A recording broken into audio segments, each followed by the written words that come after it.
মৰমৰ চতুৰ্থ শ্ৰেণী তথা পঞ্চম মানন শ্ৰেণী ছাত্ৰ-ছাত্ৰীসকল তোমালোকৰ গুণোৎসৱৰ লগত সম্পৰ্কিত কিছু প্ৰশ্ন যি মৌখিক হিচাপে দিয়া আছে আজি মৌখিক প্ৰশ্নবোৰ সমাধান কৰিম আৰু তোমালোকক বুজাবলৈ চেষ্টা কৰিম গতিকে যিসকলে তোমালোকে নতুনকৈ মোৰ চেনেলটোত আহিছা লাইক কৰি দিবা আৰু চেনেলটো সাবস্ক্ৰাইব কৰি দিবা আৰু বন্ধুবৰ্গৰ মাজত শেয়াৰ কৰি দিবা এতিয়া হাসন আমি দেৰি নকৰি পেলাই অংকবোৰ সমাধান কৰো প্ৰথমটো অংকত দিয়া আছিল 9 3 6 ৰে গঠিত আটাইতকৈ ডাঙৰ সংখ্যাটো কি এনে ধৰণৰ অংক গুণোৎসৱত দিয়া হয় গতিকে প্ৰথম অংকটো যেহেতু আমাক এই প্ৰশ্নটো দিছিলে ইয়াতে 9 3 6 ৰে গঠিত আটাইতকৈ ডাঙৰ সংখ্যা লিখিব লাগে ডাঙৰ সংখ্যা আটাইতকৈ ডাঙৰ সংখ্যা লিখিবলৈ যাওতে আমি সদায় ডাঙৰৰ পৰা সৰুলৈ সংখ্যাবোৰ ক্ৰমাগতভাৱে লিখিব লাগে যে গতিকে আটাইতকৈ ডাঙৰ সংখ্যাটো ইয়াতে 9 তাতকৈ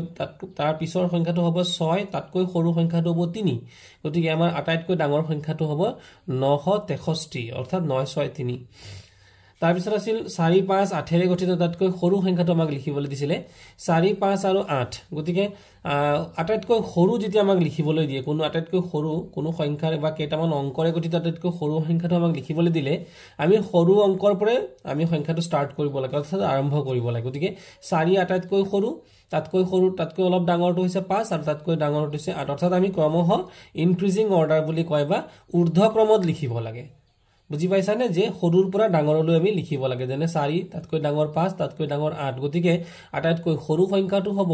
4 5 8 অৰ্থাৎ 458 তাৰ পিছত দিছিলে 519 আৰু 529 ৰ মাজত কোনটো সংখ্যা ডাঙৰ গতিকে ইয়াতে মন কৰা একক আৰু দশকৰ ঘৰৰ সংখ্যাটো 519 ত আছে 1 আৰু দশকৰ ঘৰৰ সংখ্যাটো 529 ত আছে 2 যেহেতু 529 ত দশকৰ ঘৰৰ সংখ্যাটো ডাঙৰ গতিকে ডাঙৰ সংখ্যা 529 হ'ব কাৰণ 5 আৰু 9 এই দুইটা অংক দুইটা সংখ্যাতে কিন্তু সেম হৈ আছে বা একেই হৈ আছে গতিকে নিমিলা সংখ্যাটো হৈছে দশকৰ ঘৰৰ অংকটো আমি নিমিলা অংকটো চাব লাগিব আৰু নিমিলা যোনটোৱে ডাঙৰ হেতুৱে হ'ব ডাঙৰ সংখ্যা তাৰপিছত দিছিলে 10 টকাত কিমান পইচা হ'ব তে আমি জানো 100 পইচা মানে 1 টকা বা 1 টকা মানে 100 পইচা যদি 1 টকাত 100 পইচা হয় 10 টকাত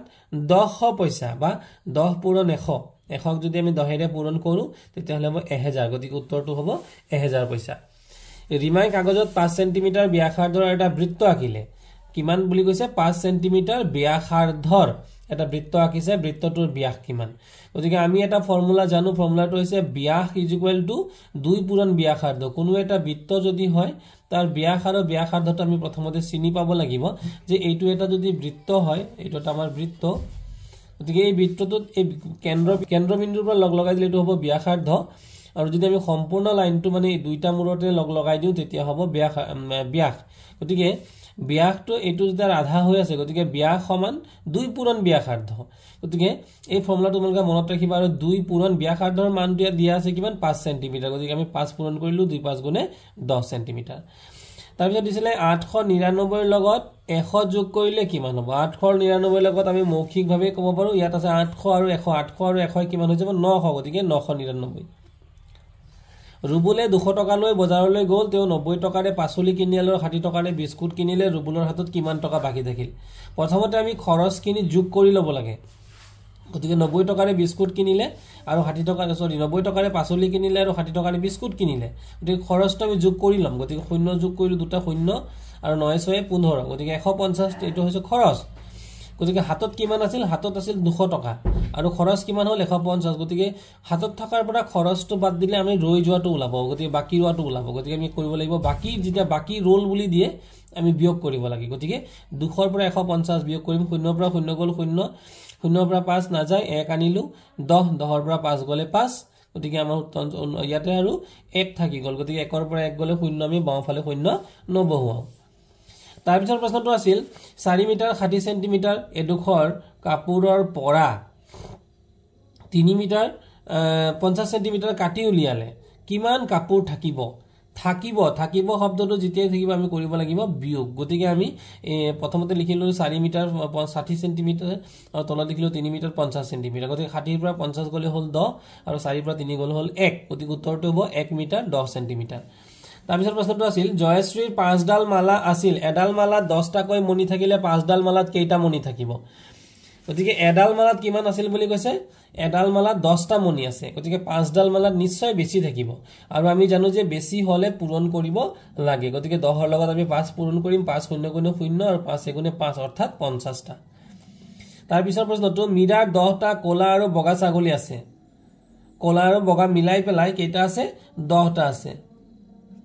গতিকে তাৰে দুই ভাগৰ এক অংশ ছাগলী কোলা বগা ছাগলী কেইটা আছে আমি উলিয়াব লাগে গতিকে দুই ভাগৰ এক অংশ আৰু অংশ মানে হৈছে আমি কি দিব লাগিব অংশৰ শব্দটোৰ ঠাইত মনত ৰাখিব ছাত্ৰ ছাত্ৰীসকল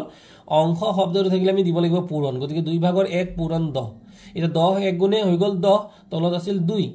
আৰু দুই ভাগৰ 10 মানে 2 ৰে 10ক আমি হৰণ কৰিব লাগিব গতিকে 2 ৰে যদি 10ক হৰণ কৰো 2 5 গুণে 10 ইমানুৱেলৰ হাতত 27টা মাৰ্বল আছিল সি তাৰ 4জন বন্ধু মিলি মাৰ্বল কেইটা ভগাই ললে গায়পতি কেইটাকৈ মাৰ্বল পাব আৰু কেইটা মাৰ্বল ৰৈ যাব হাত মাৰ্বল কেইটা আছিল 27টা আমি ভগাই দিয়া কথাটো কৈছে ভগাই দিয়া মানেই হৈছে হৰণ গতিকে আমি কৰিব লাগিব হৰণ গতিকে 4 ৰে যদি আমি 27ক হৰণ দিও 4 6 গুণে 24 গতিকে কিমান বাকি থাকি গল হাতৰ পৰা 4 গলে 3 গতিকে গায়পতি কেইটাকৈ পাব গায়পতি আমাৰ উত্তৰটো কিমান ওলাইছে 6 গতিকে গায়পতি 6টাকৈ পাব আৰু বাকি ৰৈ যাব 3টাকৈ তাৰ পিছত আছিল 2 লিটাৰ পানী বটলৰে 20 লিটাৰ কলহ এটা ভৰ্তি কৰিবলৈ কেই বটল পানী ঢালিব লাগিব গতিকে এটা বটলৰ জোখ কিমান 2 লিটাৰ এটা বটলত পানী ধৰে 2 লিটাৰ এটা 20 লিটাৰ ভৰাবলৈ হলে কিমানটা বটল লাগিব আমাক খুদিছে বটল উলিয়াব দিছে আৰু এই অংকটো আমি কৰিব লাগিব হৰণ গতিকে 2 ৰে আমি কি কৰিম 20ক হৰণ কৰি দিম গতিকে 2 ৰে 20ক হৰণ কৰিলে 2 10 গুণে 20 গতিকে উত্তৰটো হ'ব 10 তুমি বজাৰলৈ ৰাতিপুৱা 10:15 বজাত গৈ 11:15 বজাত উভতি আহিলা তুমি কিমান সময় বজাৰত আছিলা আমি মনত ৰাখিবা আমি প্ৰথমতে উভতা সময়টো লিখিব লাগিব উভতিলে কেইটাত উভতা সময়টো হৈছে 11:15 আৰু যোৱা সময়টো সদায় মনত ৰাখিবা যোৱা সময়টো পিছত লিখিব লাগে যোৱা সময়টো আছিল 10:15 গতিকে 15 পৰা 15 গলে 0 11 পৰা 10 গলে 1 গতিকে আমি বজাৰত কিমান সময় থাকিলো 1 ঘণ্টা তাৰ পিছৰ প্ৰশ্নটো আছিল মাৰ্চ মাহত কেই দিন গতিকে ছাত্ৰ ছাত্ৰীসকল ইয়াতে মই এটা ডায়াগ্ৰাম আঁকি দিছো য'ত উখ তাত হজাই 31 দিন বুজায় আৰু য'ত চাপৰ তাত সাধাৰণতে 30 দিন আৰু ফেব্ৰুৱাৰী মাহটো অনলি 28 দিন বা 29 দিন ফেব্ৰুৱাৰী মাহটো 28 বা 29 দিনীয়া বাকি সকলো কিন্তু উখ বিলাকত 31 আৰু চাপৰ বিলাকত আমাৰ 30 দিনীয়া হয় গতিকে আমাৰ মাৰ্চ মাহটো দিছে জানুৱাৰী মাহটো উখ 31 দিন ফেব্ৰুৱাৰী মাহটো চাপৰ 28 বা 29 মাৰ্চ মাহটো উখ গতিকে মাৰ্চ মাহটো হ'ব 31 দিন এবাৰ আমাৰ শুদ্ধ চিন দিবলৈ দিছে এটা সংখ্যাৰ এককৰ ঘৰৰ অংকটো 4 বুলি কৈছে এককৰ ঘৰৰ অংকটো আমি জানো আমি একক দশক শতক গণিবলৈ জানো এনেদৰে আমি একক দশক শতক আমি সোঁফালৰ পৰা আৰম্ভ কৰো দশকৰ ঘৰৰ অংকটো এককৰ ঘৰৰ অংকটোতকৈ 1 বেছি গতিকে আমি মন কৰো ছাত্ৰ ছাত্ৰীসকল যে ইয়াত এককৰ ঘৰৰ অংকটো 4 দিয়া আছে আৰু দশকৰ ঘৰৰ অংকটো হৈছে 5 অৰ্থাৎ 4তকৈ কিমান বেছি 1 বেছি গতিকে এইটোই আমাৰ শুদ্ধ উত্তৰ হ'ব তাৰ পিছৰ অংকটো আছিল এটা সংখ্যাৰ এককৰ ঘৰৰ অংকটো 5 দশকৰ ঘৰৰ অংকটো এককৰ ঘৰৰ অংকতকৈ 3 বেছি গতিকে আমি দেখি আছো যে ইয়াত এককৰ ঘৰৰ অংকটো কিমান দিয়া আছে 5 আছে আৰু ইয়াত আছে দশকৰ ঘৰৰ অংকটো 8 আছে গতিকে ইয়াতকৈ কিমান বেছি হ'ল 5 6 7 8 অৰ্থাৎ 3 বেছি হ'ল গতিকে আমাৰ প্ৰশ্নটোৰ লগত মিলি গৈছে গতিকে শুদ্ধ উত্তৰটো হ'ব 85 অৰ্থাৎ 85 তিনিটা অংকৰে লিখিব পৰা আটাইতকৈ সৰু সংখ্যাটো আমি সৰু সংখ্যা বুলি ক'লে মনত ৰাখিবা আমি আগতো ইয়াৰ পূৰ্বৰ গুণোৎসৱৰ ভিডিঅটোত আমি কৈছিলো যে 3 অংক বিশিষ্ট সৰু সংখ্যা বুলি ক'লে যেইটা ইয়াতে 3 অংক বুলি কৈছে নাই 3টা অংক বুলি কৈছে তেজলে 0 হ'ব 2টা তাৰ লগত কি থাকিব 1 গতিকে 1 2 3 গতিকে শুদ্ধ উত্তৰ হ'ব 100 তাৰ পিছত আছিল 3 2 0 অংক কেইটাৰে গঠিত আটাইতকৈ সৰু সংখ্যাটো আমি ইয়াতে আগতেই কৈছো যে সৰু সংখ্যা যেতিয়া আমাক লিখিবলৈ দিয়ে আমি সদায় সৰুৰ পৰা আৰম্ভ কৰিব লাগে যে সৰুৰ পৰা যদি আমি আৰম্ভ কৰো 0 তাৰ পিছত 2 তাৰ পিছত 3 আৰু বাওঁফালে 0ৰ কোনো অৰ্থ নাথাকে অৰ্থাৎ শুদ্ধ উত্তৰটো হ'ব 2 2 3 23 785 সংখ্যাটোৰ 8ৰ স্থানীয় মান আৰু নিজা মানৰ যোগফল গতিকে 785 এই সংখ্যাটোলে মন কৰা এই সংখ্যাটোত 8ৰ স্থানীয় মান কিমান একক দশক গতিকে 8 10 গুণে 80 গতিকে 8ৰ স্থানীয় মান হ'ব 80 আৰু নিজা মান কিমান 8 টো নিজা মান 8 গতিকে 80 আৰু 8 যোগ কৰি যদি আমি দিও কিমান হ'ব 88 অৰ্থাৎ 88 গতিকে এইটো আমাৰ হৈ গল এই শুদ্ধ উত্তৰটো গ তাৰ পিছত আছিল 1000 পৰা 999 বিয়োগ কৰিলে কিমান পোৱা যাব গতিকে আমি বিয়োগ কৰি চাও প্ৰথমতে আমি 1000 পৰা 999 বিয়োগ কৰিম 0 পৰা 9 না যায় বাবে আমি ইয়াৰ পৰা বিচাৰিম ধাৰ বিচাৰিম ইয়াত না যায় তো ই আকৌ ইয়াৰ আগৰ সংখ্যাটো শূন্যটোৰ পৰা ধাৰ বিচাৰিব ই তাৰ আগৰ 1টোৰ পৰা ধাৰ বিচাৰিব গতিকে আমি ইয়াত আহি গল ইয়াৰ পৰা ইয়াত ধাৰ বিচাৰ মানে ইয়াত হৈ গল 10 10ৰ পৰা ইয়াত লৈ গলো 1 ইয়াত হৈ গল 10 আৰু এই 10ৰ পৰা ইয়াত লৈ গলো মানে ইয়াৰ শেষৰটোত হৈ গল 10 10ৰ পৰা 9 গলে 1 কিন্তু বাকিবোৰত ইয়াত 9 হৈ গল 9 পৰা 9 গলে 0 9 পৰা 9 গলে 0 আৰু ইয়াতে 1 লৈয়ে গলো গতিকে একো নাই গতিকে বাকি দুটা আগত 0 বহিব 0 দুটা আমি নিলিখো গতিকে উত্তৰটো হ'ব মাত্ৰ কিমান 1 দিনৰ 10 বাজি 15 মিনিট দিনৰ 10 বাজি তো দিনৰ বুলি ক'লে ৰাতিপুৱা হ'ব পাৰে আবেলিও হ'ব পাৰে যদি ৰাতিপুৱা হয় তেতিয়াহলে আমি লিখিব লাগে am আৰু আবেলি হলে লিখিব লাগে pm গতিকে দিনৰ বুলি কওঁতে আসলতে ৰাতিপুৱা ভাগেই বুজাইছে গতিকে আমাৰ শুদ্ধ উত্তৰটো হ'ব 10:15 am 10 বাজি 15 মিনিট বুলি কৈছে গতিকে 10:15 am এইটো আমাৰ শুদ্ধ উত্তৰ হ'ব ৰাতি 12 বাজিবলৈ 15 মিনিট বাকি ৰাতি বুলি কৈছে গতিকে ছাত্ৰ ছাত্ৰীসকল মই কৈছিলো যে আমাৰ ৰাতি হলে সদায় 12 বাজিবলৈ ৰাতি 12টা বজাৰ আগৰ সময়খিনিক আমি pm হিচাপে ধৰো আৰু 12টা বাজিবলৈ 15 মিনিট বাকি আছে ৰাতি গতিকে শুদ্ধ উত্তৰটো হ'ব গ নম্বৰ 12টা কি শুদ্ধ উত্তৰটো হ'ব 11:45 pm ৰাতিৰ সময়টো ৰাতি 12 বাজিবলৈ 15 মিনিট বাকি বুলি কোৱা কাৰণে এটো ৰাতি মাজভাগৰ 12টা বজাৰ আগত হলে pm আৰু 12টা বজাৰ পিছত হলে am গতিকে শুদ্ধটো হ'ব ক আব্ৰাহাম ঘৰৰ পৰা বিদ্যালয়লৈ 7:45ত যায় মনত ৰাখিবা যায় আৰু ইমানো গৈ পেলাই পায় গতিকে পায়টো পুৱাটো আমি আগত লিখি ল'ব লাগিব কিমানত পায় 8:20ত আৰু যায় কিমানত 7:45ত যায় গতিকে পায়টো আমি লিখিলো 8:20ত গতিকে এটা কথা আমি মন কৰিব লাগিব ছাত্ৰ ছাত্ৰী সকল যে 8:20 আৰু 7:45 গতিকে এই যে 8টা মানে এটো ঘন্টা আৰু 20 টো হৈছে মিনিট গতিকে আমি যদি ইয়াৰ পৰা ইয়ালৈ 1 ধাৰ কৰো মাত্ৰ 1 ধাৰ কৰা নুবুজাব 8ৰ পৰা 20 লৈ যদি আমি ধাৰ কৰো তেতিয়ালে 1 ঘন্টা ধাৰ কৰা বুজাব গতিকে 1 ঘন্টা মানে হৈছে 60 মিনিট গতিকে 60 ৰ লগত 20 এটা আমি এই 20 টো যোগ কৰি দিম তাৰ মানে কিমান হৈ যাব 80 মানে 7:80 বুজাব তাৰ পৰা 7:45 বিয়োগ কৰিলে ইয়াত 7 কেনেকৈ হৈ গল যেহেতু ইয়াৰ পৰা আমি আগৰটো পৰা 1 এটা লৈ গুছি গলো 1 ঘন্টা লৈ গলো ইয়াত 7 ঘন্টা আৰু ইফালে 80 মিনিট 80 মিনিটৰ পৰা আমি 45 মিনিট বিয়োগ দিম গতিকে 0ৰ পৰা 5 না যায় 1 ধাৰলৈ আনিলো ইয়াৰ পৰা তে হৈ গল 10 10ৰ পৰা 5 গলে 5 ইয়াত হৈ গল 7 7ৰ পৰা 4 গল 3 গতিকে উত্তৰটো হ'ব 35 মিনিট পিছৰ প্ৰশ্নটো আছিল শনিবাৰে যদি 9 তাৰিখ হয় তেন্তে তাৰ পিছৰ শনিবাৰত কেই তাৰিখ হ'ব গতিকে ছাত্ৰ ছাত্ৰী সকল শনিবাৰৰ পৰা শনিবাৰ মানে কিমান দিন এটা সপ্তাহ শনিবাৰ বুলি কৈছে শনিবাৰৰ পৰা আৰু শনিবাৰ আৰু তাৰিখটো আছিল 9 তাৰিখ গতিকে আমি এক সপ্তাহত কেই দিন 7 দিন গতিকে আমি 7 যোগ কৰিব লাগিব 9 হাতে 16 গতিকে শুদ্ধ উত্তৰটো হ'ব 16 সম্পূৰ্ণ এটা পাক ঘূৰিবলৈ মিনিটৰ কাটাডালক কিমান সময় লাগে গতিকে এটা কথা মনত ৰাখিবা ঘণ্টাৰ কাটাডাল এপাক ঘূৰিবৰ কাৰণে 24 ঘণ্টা লাগে কিন্তু মিনিটৰ কাটাডাল এপাক ঘূৰোতে 1 ঘণ্টা লাগে কাৰণ 5 গুণে যে আমি 12 ঘণ্টাৰ লগত যদি 5 পূৰণ দিও 5 গুণে হৈছে 60 60 মিনিটে হৈছে 1 ঘণ্টা গতিকে এপাক ঘূৰিবৰ কাৰণে কিমান লাগিব আমাৰ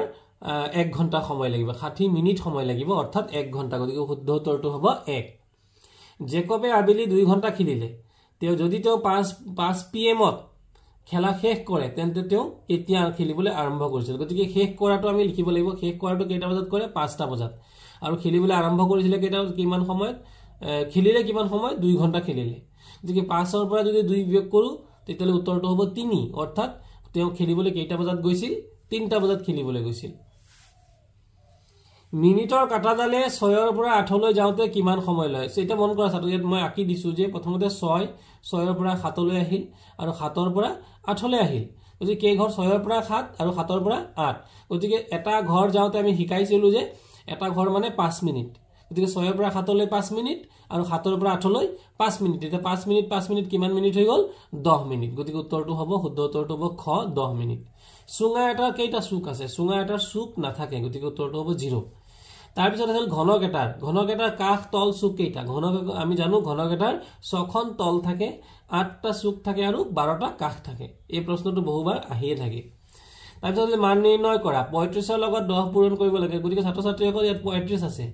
10 পূৰণ কৰা মানে ইয়াৰ লগত 35ৰ লগত 0 এটা আহি লগ খাই যাব গতিকে এটো হ'ব 350 তাৰ পিছত দিছিল শূন্যক 20ৰে হৰণ কৰিব লাগে তা আমি জানিব লাগিব যে যিকোনো সংখ্যাৰে আমি যেতিয়া শূন্যক হৰণ কৰো আমাৰ উত্তৰটো সদায় শূন্যই হয় গতিকে 20ক যদি শূন্যক যদি 20ৰে হৰণ কৰো উত্তৰটো সদায় আমি কিমান পাম শূন্য পাম তাৰপিছত দিছিলে 42ক একেৰে হৰণ কৰিব লাগে এইটো জানিবৰ কাৰণে দিছে আসলতে যিকোনো সংখ্যাক একেৰে আমি হৰণ কৰিলে উত্তৰ সেই সংখ্যাটোৱে পাওঁ কি কলো যিকোনো সংখ্যাক একেৰে হৰণ দিলে আমি সেই সংখ্যাটোৱে পাওঁ গতিকে উত্তৰ হ'ব 42 তাৰপিছত আছিল 330ৰ পৰা 215 বিয়োগ কৰিব লাগে 0ৰ পৰা 5 নাযাব ইয়ালৈ এক ধাৰ কৰিলো তেতিয়া হৈ গল কিমান 10 10ৰ পৰা 5 গলে 5 ইয়াত থাকি গল কিমান 2 2ৰ পৰা 1 গলে 1 আৰু ইয়াত যেহেতু ধাৰ কৰি লৈ গৈছিলো ইয়াতো থাকিল কিমান ইয়াৰ পৰা ধাৰ কৰা নাই আগৰটোৰ পৰা ধাৰ কৰিছিলো গতিকে ইয়াত থাকি গল 3 3ৰ পৰা 2 গলে হৈছে 1 গতিকে 115 তাৰ পিছৰ প্ৰশ্নটো এটা কলমৰ দাম 12 টকা হলে তিনটা কলমৰ দাম কিমান তে এটাৰ দাম 12 টকা এটা কলমৰ দাম 12 টকা তো তিনটাৰ দাম বেছি হ'ব আৰু বেছি হলে কি কৰিব লাগে পূৰণ গতিকে 12 12 পূৰণ 3 3 12 গুণে 36 3 দুগুণে 6 আৰু 3 এগুণে 3 4 দহকক 4 ৰে হৰণ কৰিলে ভাগফল কিমান 4 দহক মানে হৈছে 4 দহক মানে হৈছে 40 4 দহ মানে 40 তাক হৰণ কিমানে কৰিম 4 ৰে গতিকে 4 ৰে 40ক হৰণ কৰিলে 4 10 গুণে 40 উত্তৰটো হ'ব 10 56ক হাতেৰে হৰণ কৰিলে ভাগফল কিমান হ'ব আৰু ভাগশেষ কিমান হ'ব গতিকে আমি এইটো 56 5 10 56 হাতেৰে হৰণ কৰিছো 8 গুণে 56 গতিকে আমাৰ মিলি গল বাকি ভাগশেষ বাকি মানে ভাগে বাকি কিমান থাকিলে 56ৰ পৰা 56 গলে 0 গতিকে ভাগফল হ'ব 8 আৰু ভাগশেষ হ'ব ভাগশেষ মানে হৈছে বাকি বাকি হ'ব 0 তাৰ পিছত দিছিল তলৰ কোনবোৰ সংখ্যা যুগ্ম নহয় যুগ্ম সংখ্যাৰ শেষত আমাৰ যুগ্ম সংখ্যাৰ শেষত কিমান থাকে 0 2 4 6 বা 8 থাকিব লাগিব তো ইয়াতে নহয় বুলি কৈছে গতিকে 0 থাকিলে কিন্তু নহব এইটো 0 আছে গতিকে এইটো যুগ্ম হ'ব যুগ্ম নহয় বুলি আমাক খুদিছে কিন্তু যুগ্ম কোনটো নহব যাৰ শেষত এইকেইটা অংক নাই 0 নাই বা 2 নাই বা 4 6 বা 8 নাই গতিকে ইয়াত এইটো আছে নে ইয়াত এইকেইটাৰ ভিতৰত একো নাই ইয়াত 2 আছে গতিকে যুগ্ম 8 আছে মানে এইটো যুগ্ম এইটো 0 আছে মানে যুগ্ম এইটো হ'ব অযুগ্ম 157 টো হ'ব অযুগ্ম বা বেজুৰিয়া জোৰা নহয় তাৰ মানে তাৰ পিছৰ অংকটো আছিল কাখৰ আকৃতিটোৰ নাম কি গতিকে এইটো আকৃতিটোৰ নাম হৈছে শংকু মনত ৰাখিবা তলত দিয়া সংখ্যাবোৰৰ অযুগ্ম সংখ্যাবোৰত 0 দিয়া শুদ্ধ চিহ্ন দিয়া গতিকে অযুগ্ম মানে যত নেকি 0 2 4 6 বা 8 এককৰ ঘৰত নাথাকে গতিকে এইটো কিমান আছে এককৰ ঘৰত 3 আছে গতিকে এইটো অযুগ্ম এইটোত 1 আছে এইটো হৈছে অযুগ্ম এইটোত 7 আছে গতিকে এইটো অযুগ্ম আৰু যুগ্ম কোনকেইটা এইটো হ'ব 142 টো হ'ব যুগ্ম গতিকে 142 দুবাৰেই দিছে এইটো হ'ব যুগ্ম 5 টকাত 50 পইচাৰ কেইটা মুদ্ৰা থাকিব 1 টকাত এটা 1 টকা হলে 50 পইচা কেইটা থাকে দুটা থাকে 1 টকাত যদি 50 পইচা দুটা 5 টকাত কেইটা থাকিব বেছি থাকিব গতিকে 5 ৰে কি কৰিব লাগিব পূৰণ 5 দুগুণে 10 উত্তৰ হ'ব 10 তাৰ পিছৰ প্ৰশ্নটো 1 ঘণ্টাত কিমান মিনিট থাকে আমি জানিব লাগিব 1 ঘণ্টাত সদায় 60 মিনিট থাকে তুমি জানিবলগীয়া প্ৰশ্ন 5 মিটাৰত কিমান সেন্টিমিটাৰ তে আমি জানো 1 মিটাৰত হৈছে 100 সেন্টিমিটাৰ 1 মিটাৰত যদি 100 সেন্টিমিটাৰ হয় 5 মিটাৰত 5 পূৰণ 100 5 100 গুণে 500 গতিকে উত্তৰটো হ'ব 500 সেন্টিমিটাৰ হেনৰিয়ে বজাৰৰ পৰা 800 গ্ৰাম আলু কিনিলে আৰু কিমান গ্ৰাম আলু কিনিলে 1 কিলোগ্ৰাম হ'ব গতিকে আমি জানো 1000 গ্ৰাম মানে হৈছে 1 কিলোগ্ৰাম অৰ্থাৎ 1 কেজি হবৰ কাৰণে কিমান গ্ৰাম লাগে 1000 গ্ৰাম লাগে গতিকে ইয়াৰ আছে কিমান তেও মানে কিমান কিনিলে 800 কিনিলে আৰু কিমান লাগিব যে কিমান লাগিব হেতু আমি উলিয়াবৰ কাৰণে কি কৰিব লাগিব আসলতে আমি যদি 1000ৰ পৰা এই 1000ৰ পৰা যদি 800 টো বিয়োগ কৰি দিও তেতিয়ালে ওলাই যাব 10 ৰ গলে 2 গতিকে উত্তৰটো হ'ব 200 আৰু আমাৰ যদি আৰু 200 গ্ৰাম হৈ যায় আৰু 200 গ্ৰাম হৈ গলে আমাৰ 1 কিলোগ্ৰাম হৈ যাব অৰ্থাৎ 1000ৰ পৰা যদি আমি 800 টো বিয়োগ কৰো কিমান পালো 200 পালো গতিকে আৰু 200 গ্ৰাম হলেই কিন্তু মানে এই 800 আৰু 200 যোগ কৰি আমি 1000 হৈছে গতিকে আমি 200 গ্ৰাম হলেই 1000 অৰ্থাৎ 1 কিলোগ্ৰাম হৈ যাব তাৰ পিছত দিছিলে 2 ভাগৰ 1ৰ সমতুল্য ভগ্নাংশ লিখা সমতুল্য ভগ্নাংশৰ ওপৰত মই পূৰ্বতেও ভিডিও বনাইছো যে 2 ভাগৰ 1 গতিকে 2 ভাগৰ 1ৰ লগত প্ৰথমতে আমি দুইটাৰ লগতে তলৰটো কয় হৰ ওপৰটো কয় লব আৰু হৰৰ লগত আমি 2 2 পূৰণ কৰিলো তো 2 দুগুণে 4 1 দুগুণে 2 গতিকে এটা সমতুল্য ভগ্নাংশ হ'ব 4 ভাগৰ 2 ঠিক তেনেকৈ যদি 3 3 পূৰণ কৰো 3 দুগুণে 6 3 1 গুণে 3 গতিকে 6 ভাগৰ 3ও 2 ভাগৰ 1ৰ এটা সমতুল্য ভগ্নাংশ হ'ব তাৰ পিছৰ প্ৰশ্নটো এটা কলমৰ দাম 5 টকা হলে 2 ডজন কলমৰ দাম কিমান গতিকে আমি জানিব লাগিব 1 ডজন মানে হৈছে 12টা তে 1 ডজন মানে যদি 12টা 2 ডজন মানে কিমান 24টা তে এটা কলমৰ দাম কিমান বুলি কৈছে 5 টকা তে 24টাৰ দাম নিশ্চয় বেছি হ'ব আৰু বেছি হলে কি কৰিব লাগে ছাত্ৰ ছাত্ৰীসকল পূৰণ 5 4 গুণে 20ৰ 0 কলিল 2 5 2 গুণ 10 আৰু কলা 2 12 গতিকে 120 তাৰ পিছত প্ৰশ্নটো দিছিলে 2 মিটাৰ বাহুৰ জোখৰ বৰ্গাকৃতিৰ টেবুল এখনৰ বৰ্গাকৃতি মানে বৰ্গৰ চাৰিওফাল কিন্তু সমান পৰিসীমা উলিয়াব দিছে গতিকে বৰ্গৰ পৰিসীমাৰ সূত্ৰটো হ'ল 4 পূৰণ বাহু গতিকে 4 পূৰণ বাহু কিমান দি আছে 2 মিটাৰ গতিকে 4 পূৰণ 2 4 দুগুণে 8 মিটাৰ এটো হ'ব উত্তৰ ছবিবোৰত ৰং দিয়া অংশবোৰ ভগ্নাংশত লিখা ইয়াত কিমান দিছে 1 2 3 4 গতিকে 4 ভাগৰ কিমান হ'ব 4 ভাগৰ কিমানত ৰং দিছে 4 ভাগৰ 3 বাকিবোৰ তোমালোকে নিজেই কৰিবা তাৰ পিছৰ প্ৰশ্নটো দিছিলে তলৰ সময়বোৰ 24 ঘণ্টিয়া ঘড়ীৰ সময় মতে লিখা গতিকে প্ৰথম ঘড়ীটোত চোৱা 10টা 10 বাজিছে আৰু 10টা 10 এটো AM আছে গতিকে AM থাকিলে 24 ঘণ্টিয়া ঘড়ীত কোনো পৰিৱৰ্তন নহয় কি কলো AM থাকিলে 24 ঘণ্টিয়া ঘড়ীত কোনো খলনি নহয় কিন্তু খলনি হয় কেতিয়া PM থাকিলে গতিকে এটো আমি 10টা 10 আছে আমি 10টা 10 বাজিছে বুলিয়ে লিখিম 10টা 10 ঘণ্টা বুলি আমি লিখি দিম হৈ গল কিন্তু ইয়াত যেহেতু PM আছে ইয়াত কিন্তু খলনি হৈ যাব এতিয়া কেইটা বাজিছে ছুটি কাটাডাল আছে 5ত দীঘল কাটাডাল আছে 12ত অত 5টা বাজিছে তো 5টা বাজাতক যেহেতু এটো 24 ঘণ্টিয়া ঘড়ীত আমি লিখিব লাগে তো কি কৰিব লাগিব 12 এটা যোগ দিব লাগিব 5ৰ লগত 5 12 কিমান হৈ গল 17টা গতিকে আমাৰ উত্তৰটো হ'ব 17 ঘণ্টা বা 17টা বাজিছে কাৰ মতে 24 ঘণ্টা কৰে আকৌ ইয়াত AM আছে গতিকে AM থাকিলে কোনো পৰিৱৰ্তন নহয় গতিকে যেহেতু 8 আছে 8 আৰু ডাঙৰ কাটাডাল 12 আছে মানে 8টা বাজিছে গতিকে আমি 8টা বুলিয়ে লিখিম তাৰ পিছত আছিল 6 সৰু কাটাডাল 6 ডাঙৰ কাটাডাল 12 অৰ্থাৎ 6টা বাজিছে কিন্তু ইয়াত কি লিখা আছে PM আৰু PM থাকিলে কিন্তু 24 ঘণ্টা ঘড়ী খলনি হৈ যায় তে তাৰ লগত কিমান যোগ দিব লাগে 12 6 কিমান হৈ গল 18টা অৰ্থাৎ 24 ঘণ্টা ঘড়ীত কেইটা বাজিব 18টা বাজিব গতিকে মৰমৰ ছাত্ৰ ছাত্ৰীসকল আছিল মৌখিক প্ৰশ্ন তোমালোকৰ গণিতৰ শেষৰ ফালে দিয়া আৰু এই প্ৰশ্নবোৰৰ পৰা এনেকুৱা ধৰণৰ প্ৰশ্ন গুণোৎসৱত আহে গতিকে তোমালোকে পৰীক্ষাবোৰৰ বাবে সাজু হ'বৰ বাবে এই প্ৰশ্নবোৰ ভালদৰে চাবা ভিডিওটো ভাল লাগিলে লাইক কৰি দিবা আৰু যিমান পাৰা বন্ধুবৰ্গৰ মাজত শ্বেয়াৰ কৰি দিবা থ্যাংক ইউ